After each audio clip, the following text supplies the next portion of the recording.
স্পষ্ট কথা হলো, আজকের পর থেকে যদি কোনো মশা কানের মধ্যে এসে গুনগুন আওয়াজ করে, আমার শরীরের রক্ত থেকে যদি এক ফোঁটা রক্ত তারা চুষে খায়, আমার শরীর থেকে যদি এক ফোঁটা রক্ত তারা বাহির করার চেষ্টা করে, ঘরের প্রতিটা কোনায় কোনায় মশার কয়েল জ্বালানোর জন্য সবাই প্রস্তুত আছো তো ইনশাআল্লাহ? খুবই দুঃখের সহিত বলতে হয়, যখন আমরা রাতের বেলায় খাটের মধ্যে ঘুমাতে যাই, মশার একটা দল এসে তারা কানের মধ্যে গুনগুন গুনগুন আওয়াজ করতে শুরু করে দেয়।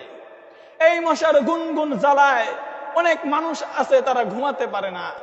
এই মশার গুনগুন জ্বালায় আমাদের আরামের ঘুমটাকে তারা হারাম করে দেয়।